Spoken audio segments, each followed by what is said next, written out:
ಸ್ನೇಹಿತರೆ ನಮಸ್ಕಾರ.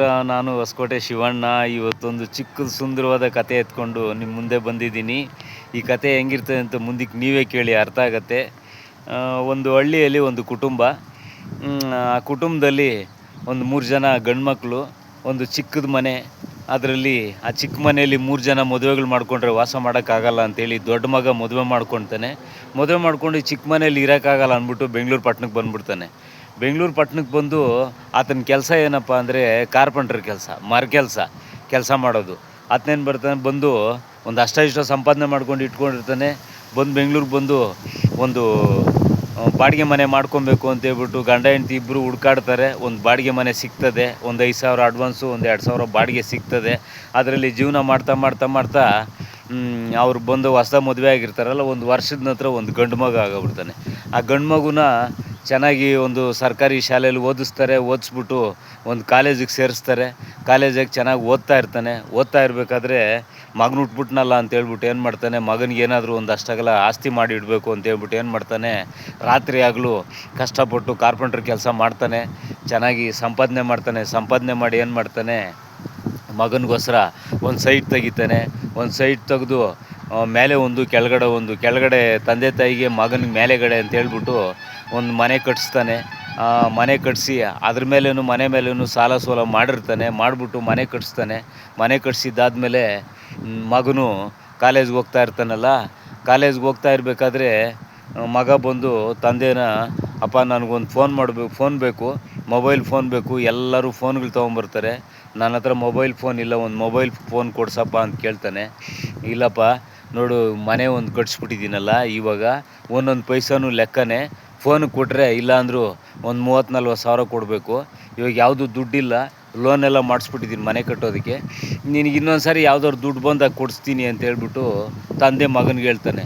ಮಗನಿಗೆ ಕೋಪ ಬಂದ್ಬಿಡ್ತದೆ. ಏನಪ್ಪ ನೀನು ಮನೆ ಕಟ್ಟೋದು ಇಂಪಾರ್ಟೆಂಟ ನಿನಗೆ? ನನಗೆ ಅಲ್ಲಿ ಮರ್ಯಾದೆ ಹೋಗುತ್ತೆ. ಕಾಲೇಜ್ ಒಳಗಡೆ ಎಲ್ಲ ಸ್ಟೂಡೆಂಟ್ಗಳ ಮಧ್ಯದಲ್ಲಿ ಏನೋ ಒಂದು ಫೋನ್ ಇಲ್ಲ ನಿನ್ನ ಹತ್ರ ಅಂತ ಕೇಳ್ತಾರೆ. ನಿನ್ನ ಕೈಯಲ್ಲಿ ಒಂದು ಫೋನ್ ಕೊಡ್ಸೋಕ್ಕಾಗಿಲ್ಲ ಅಂದಮೇಲೆ ಏನಕ್ಕಪ್ಪ ನಾನು ಹುಟ್ಟಿಸ್ಬೇಕಾಗಿತ್ತು? ಏನಕ್ಕೆ ಅವಶ್ಯಕತೆ ಇತ್ತು? ಮಕ್ಕಳು ಅನ್ನೋದು ಏನಕ್ಕೆ ಬೇಕಾಗೈತೆ ಅಂದ್ಬಿಟ್ಟು ತಂದೆನ ಮಗನ ಬೈದ್ಬಿಟ್ಟಾಗ ತಂದೆಗೆ ಮನಸ್ಸು ಬೇಜಾರಾಗ್ಬಿಡ್ತದೆ. ಏನು ಹಿಂಗೆ ಕಷ್ಟಪಟ್ಟು ಒಂದು ಮನೆ ಕಟ್ಟಿಸ್ದೆ ಅವನಿಗೋಸ್ಕರ, ಲಕ್ಷಾಂತರ ರೂಪಾಯಿ ಖರ್ಚು ಮಾಡಿ ಒಂದು 20,000 ಮೊಬೈಲ್ ಫೋನ್ಗೋಸ್ಕರ ಹಿಂಗೆ ಮಾತಾಡ್ತಾನೆ. ಏನು ಈಗಿನ ಕಾಲದ ಮಕ್ಕಳು ಈ ಥರ ಬುದ್ಧಿ, ಅವ್ರಿಗೆ ಮೊಬೈಲ್ ಫೋನೇ ಮುಖ್ಯ ಆಗೋಗ್ಬಿಟ್ಟಿದೆ. ಅವ್ರಿಗೆ ಅರ್ಥ ಮಾಡ್ಕೊಳ್ಳೋ ಶಕ್ತಿಗಳಿಲ್ಲ ಈಗಿನ ಕಾಲದ ಮಕ್ಕಳಿಗೆ ಅಂತ ಹೇಳ್ಬಿಟ್ಟು ಯೋಚನೆ ಮಾಡಿಕೊಂಡು ಹೆಂಡ್ತಿ ಹತ್ರ ಬಂದು ಹೇಳ್ತಾನೆ, ಏನೇ ನಿನ್ನ ಮಗ ಬರೀ ಒಂದು ಮೊಬೈಲ್ ಫೋನ್ಗೋಸ್ಕರ ಏನಕ್ಕೆ ಬೇಕಾಗಿತ್ತು? ಮಕ್ಕಳೇನಕ್ಕೆ ಬೇಕು? ಏನು ಹುಟ್ಟಿಸ್ಬೇಕಾಗಿತ್ತು ಅಂತ ಬಾಯಿಗೆ ಬಂದಂಗೆಲ್ಲ ಮಾತಾಡ್ಬಿಟ್ಟ. ಇಷ್ಟು ಕಷ್ಟಪಟ್ಟು ಸಾಲ ಸೋಲ ಮಾಡಿ ಮನೆ ಕಟ್ಸಿದ್ದೀನಿ, ಮನೆ ಮುಖ್ಯನಾ ಮೊಬೈಲ್ ಫೋನ್ ಮುಖ್ಯನಾ? ಅವನ ಜೀವನ ಅನ್ನೋದು ಮನೇಲಿರೋದು. ಅವ್ನ ಮುಂದಕ್ಕೆ ಸಂಪಾದನೆ ಮಾಡಿ ಕಟ್ಸೋಕ್ಕಾಗಲ್ಲ, ಭಾಳ ಕಷ್ಟ ಐತೆ. ರಾತ್ರಿ ಆಗಲೂ ಕಾರ್ಪೆಂಟ್ರ್ ಕೆಲಸ ಮಾಡಿ ಸಂಪಾದನೆ ಮಾಡಿ ಮನೆ ಕಟ್ಸಿದ್ದೀನಿ. ಅದನ್ನ ಯೋಚನೆ ಮಾಡೋದು ಬಿಟ್ಬಿಟ್ಟು ದುರಂಕರವ ಮಾತಾಡ್ತಾನೆ ಅಂತ ಹೇಳ್ತಾನೆ. ಸಾಯಂಕಾಲ ಮನೆಗೆ ಬರ್ತಾನೆ. ಅವ್ರ ಅಮ್ಮನ ಒಂದು ಮಾತು ಬೈತಾಳೆ, ಏನಮ್ಮ ನೀನು ಹಂಗೆ ಮಾತಾಡ್ತೀಯಾ? ನನಗೆ ಮೊಬೈಲ್ ಫೋನ್ ಬೇಕು, ಮೊಬೈಲ್ ಫೋನ್ ಇಲ್ದಿದ್ರೆ ನನಗೆ ಮರ್ಯಾದೆ ಹೋಗುತ್ತೆ, ಹಂಗೆ ಹಿಂಗೆ ಅಂತೇಳಿ ತಾಯಿನೂ ಬೈತಾನೆ. ಆವಾಗ ತಂದೆಗೆ ಮನ್ಸಿಗೆ ಬೇಜಾರಾಗುತ್ತದೆ. ಆವಾಗ ಹೆಂಡ್ತಿ ಹೇಳ್ತಾಳೆ ಗಂಡನಿಗೆ, ಯಾವುದಾದ್ರು ಹೋಗಲಿ ನೋಡ್ಬಿಟ್ಟು, ಈ ಮಾಡೋ ಸಾಲ ಮಾಡಿಬಿಟ್ಟು ಯಾವುದಾದ್ರು ಒಂದು ಮೊಬೈಲ್ ಫೋನ್ ಕೊಡಿಸ್ಬಿಡ್ರಿ ಅಂತೇಳ್ಬಿಟ್ಟು ಹೆಂಡ್ತಿ ಹೇಳ್ತಾಳೆ. ಅವಾಗ ಏನು ಮಾಡ್ತಾನೆ, ಸರಿ ಆಯಿತು ಅಂದ್ಬಿಟ್ಟು ಕೆಲ್ಸಕ್ಕೆ ಹೋಗ್ತಾನೆ. ಕೆಲಸ ಮುಗಿಸ್ಕೊಂಡು ಬರೋವಾಗ ಒಂದು ದೇವಸ್ಥಾನದ ಹತ್ರ ನಿಂತ್ಕೊಂಡು, ಏನು ಪರಮಾತ್ಮ, ಸಾಕಷ್ಟು ಕಷ್ಟಪಟ್ಟು ಮಗನ್ನ ಓದಿಸ್ದೆ, ಸಾಕಷ್ಟು ಕಷ್ಟಪಟ್ಟು ಒಂದು ಮನೆ ಕಟ್ಟಿಸ್ದೆ, ಅವನಿಗೋಸ್ಕರ ಅವ್ನು ಬದುಕಲಿ, ಜೀವನದಲ್ಲಿ ಬಾಡಿಗೆ ಕಟ್ದಿರೋ ಬದುಕಲಿ ಅಂತೇಳಿ ನಾನು ಸಾಕಷ್ಟು ಬಾಡಿಗೆ ಕಟ್ಟಿ ಸಾಕಾಗ್ಬಿಟ್ಟೈತೆ. ಬಾಡಿಗೆ ಕಟ್ದಿರೋ ಸ್ವಂತ ಮನೇಲಿ ಬದುಕಲಿ ಅಂತೇಳ್ಬಿಟ್ಟು ಸ್ವಂತ ಮನೆ ಕಟ್ಟಿಸ್ದೆ. ಒಂದೇ ಒಂದು ಮೊಬೈಲ್ ಫೋನ್ಗೋಸ್ಕರ ನನ್ನ ಮರ್ಯಾದೆ ಇಲ್ದಿರ ಮಾತಾಡ್ಬಿಟ್ಟ ನನ್ನ ಮಗ ಅಂತೇಳ್ಬಿಟ್ಟು ದೇವ್ರಿಗೆ ಒಪ್ಪಿಸ್ಬಿಟ್ಟು ನಡ್ಕೊಂಬರ್ತಾ ಇರ್ತಾನೆ. ಒಂದು ಹಾಸ್ಪಿಟ್ಲ್ ಹತ್ರ ಕಿಡ್ನಿ ಬೇಕಾಗಿದೆ ಅಂತೇಳ್ಬಿಟ್ಟು ಬೋರ್ಡ್ ಹಾಕಿರ್ತಾರೆ. ಅದನ್ನ ನೋಡ್ಬಿಟ್ಟು ಕಿಡ್ನಿ ಆದರೂ ಕೊಟ್ಬಿಟ್ಟು ನನ್ನ ಮಗನಿಗೊಂದು ಮೊಬೈಲ್ ಫೋನ್ ಕೊಡಿಸ್ಬಿಡೋಣ ಅಂತೇಳ್ಬಿಟ್ಟು ಒಳಗಡೆ ಹೋಗ್ತಾನೆ. ಡಾಕ್ಟ್ರ್ ಹತ್ರ, ಯಾರು ಕಿಡ್ನಿ ಬೇಕಾಗಿದೆ ಡಾಕ್ಟ್ರೆ, ನಾನು ಕೊಡ್ತೀನಿ ಅಂತೇಳ್ಬಿಟ್ಟು ಕೇಳ್ತಾನೆ. ಸರಿ ಏನು ಮಾಡ್ತಾನೆ, ಆ ಕಿಡ್ನಿ ಬೇಕಾಗಿರೋದು ಆ ಹುಡುಗನವ್ರ ಅಪ್ಪನ ಹತ್ರ ಕರ್ಕೊಂಡು ಹೋಗ್ತಾನೆ. ನನ್ನ ಮಗನಿಗೆ ಬೇಕಾಗಿರೋದು ಅಂತ ಅವ್ರ ಅಪ್ಪನ ಹೇಳ್ತಾನೆ. ಸರಿ ಏನು ಮಾಡ್ತಾನೆ, ಇದನ್ನ ನೋಡ್ತಾರೆ, ಟೆಸ್ಟ್ ಮಾಡಿ ನೋಡ್ತಾರೆ, ಕಿಡ್ನಿ ಸೆಟ್ ಆಗೋಗ್ಬಿಡ್ತದೆ. ಸೆಟ್ ಆಗಿದ ತಕ್ಷಣ ನಿನಗೆ 10 ಲಕ್ಷ ಕೊಡ್ತೀರಪ್ಪ ಒಂದು ಕಿಡ್ನಿಗೆ ಅಂತ ಹೇಳ್ತಾರೆ. ಸರಿ ಸ್ವಾಮಿ ಅಂತ ಹೇಳ್ಬಿಟ್ಟು ಏನು ಮಾಡ್ತಾನೆ, ಕಿಡ್ನಿ ಕೊಡ್ತಾನೆ, ಸೆಟ್ ಆಗಿರ್ತದೆ. ಸೆಟ್ ಆಗಿಬಿಟ್ಟು ಇವಾಗಲೇ ನಡ್ಕೊಂಡು ಓಡಾಡ್ಬೋದಾ ಅಂತ, ಓಡಾಡ್ಬೋದಪ್ಪ, ಆದರೆ ಏನು ಕೆಲಸ ಕಾರ್ಯಗಳೇನು ಮಾಡಬಾರ್ದು, ಹುಷಾರಾಗಿ ಹೋಗಬೇಕು ಅಂತ ಹೇಳ್ಬಿಟ್ಟು ಡಾಕ್ಟ್ರ್ ಹೇಳ್ತಾರೆ. ಸರಿ ಕಿಡ್ನಿ ಕೊಟ್ಬಿಡ್ತಾನೆ.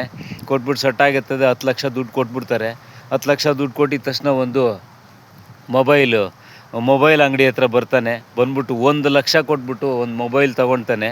ತೊಗೊಂಬಿಟ್ಟು ಇನ್ನು 9 ಲಕ್ಷ ಜೋಪಲ್ಲಿ ಇರ್ತದೆ, ತೊಗೊಂಡೋಗಿ ಹೆಂಡ್ತಿ ಕೈಗೆ ಕೊಡ್ತಾನೆ ಮೊಬೈಲುನು. ಈ 9 ಲಕ್ಷ ಕಾಸು ಕೊಡ್ತಾನೆ. ಎಲ್ಲಿಂದ ಬಂತ್ರಿ ಅಂತ, ಎಲ್ಲಿಂದನೋ ಬಂತು, ಮೊಬೈಲ್ ಫೋನ್ ನಿನ್ನ ಮಗನ ಕೊಟ್ಬಿಡು ಅಂತ ಹೇಳ್ಬಿಟ್ಟು ಏನು ಮಾಡ್ತಾನೆ, 9 ಲಕ್ಷ ಎತ್ತಿ ಹೆಂಡ್ತಿ ಕೈಗೆ ಕೊಟ್ಬಿಟ್ಟು ಇದನ್ನು ಇಟ್ಕೊಂಡಿರ್ರಿ ಅಂತೇಳ್ಬಿಟ್ಟು ಕೊಡ್ತಾನೆ. ನಾನು ಕೆಲ್ಸಕ್ಕೆ ಹೋಗ್ಬಿಟ್ಟು ಬರ್ತೀನಿ ಅಂತೇಳ್ಬಿಟ್ಟು ಹೆಂಡ್ತಿ ಕೈಗೆ ಕೊಟ್ಬಿಟ್ಟು ಹೊರಡ್ತಾನೆ. ಬಂದ ತಕ್ಷಣ ಮಗನ ಬರ್ತಾನೆ ಕಾಲೇಜ್ ಮುಗಿಸ್ಕೊಂಡು, ಮಗನಿಗೆ ಆ ಫೋನ್ ಕೊಡ್ತಾನೆ. ಫೋನ್ ಕೊಟ್ಟಿದ ತಕ್ಷಣ ಕೊಡ್ತಾಳೆ. ಫೋನ್ ಕೊಟ್ಟಿದ ತಕ್ಷಣ ಖುಷಿಯಾಗಿರ್ತದೆ. ತಂದೆ ಆದವನು ಎಲ್ಲ ವ್ಯವಸ್ಥೆ ಮಾಡಿದ್ದೀನಿ, ಮನೆ ಕಟ್ಸಿದ್ದೀನಿ, ಎಲ್ಲ ವ್ಯವಸ್ಥೆ ಮಾಡಿದ್ದೀನಿ, ನಾನು ಇದ್ದೇನು ಏನು ಸಾರ್ಥಕ ಅಂತ ಅಂದ್ಬಿಟ್ಟು ಏನು ಮಾಡ್ತಾನೆ, ಎಲ್ಲರೂ ದೂರಕ್ಕೆ ಬಸ್ ಬಿಡಬೇಕು ಅಂತೇಳಿ ಹೋಗಿ ಒಂದು ಬಸ್ಸಾಗ ಬಂದು ಮೆಜೆಸ್ಟಿಕ್ಕಾಗಿ ಕುಂತ್ಕೊಂಡಾಗ ಏನಾಗುತ್ತದೆ, ಬಸ್ಸು ರನ್ನಿಂಗ್ ಆಗ್ತದೆ. ಕುಲ್ಕಿ ಆತನಿಗೆ ಬ್ಲಡ್ ಬಂದು ಏನಾಗುತ್ತದೆ, ಸೀಟ್ ಮೇಲೇ ಪ್ರಾಣ ಹೋಗ್ಬಿಟ್ಟಿರ್ತದೆ. ಅವಾಗೇನು ಮಾಡ್ತಾನೆ, ಬಸ್ಸು ಕಂಡಕ್ಟ್ರು ಎಬ್ಬರ್ಸಕ್ಕೆ ಬರ್ತಾನೆ. ಏನು ಪ್ರಾಣ ಹೋಗ್ಬಿಟ್ಟೈತೆ ಈತನಿಗೆ ಅಂತ ಹೇಳ್ಬಿಟ್ಟು ಏನು ಮಾಡ್ತಾನೆ, ಒಂದು ಹಾಸ್ಪಿಟ್ಲ್ ಹತ್ರ ನಿಲ್ಲಿಸ್ಬಿಟ್ಟು ತೊಗೊಂಡೋಗಿ ಹಾಸ್ಪಿಟ್ಲಿಗೆ ಕರ್ಕೊಂಡೋಗ್ತಾರೆ. ಕರ್ಕೊಂಡೋದಾಗ ಈತನಿಗೆ ಕಿಡ್ನಿ ತೆಗ್ದವ್ರಪ್ಪ, ತೆಗೆದು 2 ದಿವಸ ಆಗೈತೆ. ಆತನಿಗೆ ಅಳ್ಳಾಡಿ ಪ್ರಾಣ ಹೋಗ್ಬಿಟ್ಟೈತೆ. ಏನು ಮಾಡೋಕ್ಕಾಗಲ್ಲ ಅಂತೇಳ್ಬಿಟ್ಟು ಏನು ಮಾಡ್ತಾರೆ, ಹಾಸ್ಪಿಟ್ಲಲ್ಲಿ ಬಿಟ್ಬಿಡ್ತಾರೆ. ಯಾರು ಅಂತ ಗೊತ್ತಾಗಲ್ಲ. ಆತನ ಹತ್ರ ಮೊಬೈಲ್ ಫೋನು ಇರಲ್ಲ, ಏನೂ ಗೊತ್ತಾಗಲ್ಲ. ಸರಿ ಹಾಸ್ಪಿಟ್ಲಿಗೆ ಹೋಗಿ ಸೇರಿಸ್ಬಿಟ್ಟು ಬಂದ್ಬಿಡ್ತಾರೆ. ಹಿಂಗೆ ಏನಾದರೂ ಮನ್ಸುಗಳಿಗೆ, ತಂದೆ ತಾಯಿಗಳ ಮನ್ಸು ನೋವಾದರೆ ಹಿಂಗೆಲ್ಲ ಮಾಡಿಬಿಡ್ತಾರೆ. ಯಾವತ್ತೂ ಅಷ್ಟೇ ಮಕ್ಕಳು ಯಾವಾಗಲೂ ಅಷ್ಟೇ ತಂದೆ ತಾಯಿಗಳನ್ನ ಅವ್ರು ಕೊಡಿಸೋವರೆಗೂ ಫೋರ್ಸ್ ಮಾಡೋಕ್ಕೆ ಹೋಗ್ಕೂಡ್ದು. ಅವ್ರ ಕಷ್ಟಗಳು, ಅವ್ರ ಪ್ರಾಬ್ಲಮ್ ಎಷ್ಟಿರ್ತದೋ ಗೊತ್ತಾಗಲ್ಲ. ಅದನ್ನ ಅರ್ಥ ಮಾಡಿಕೊಂಡು ಜೀವನದಲ್ಲಿ ಎಲ್ಲ ಮಕ್ಕಳು ಬದುಕಬೇಕು ಅಂತ ಹೇಳ್ತಾ ಈ ವಿಡಿಯೋ ಮುಗಿಸ್ತೀನಿ. ನಮಸ್ಕಾರ.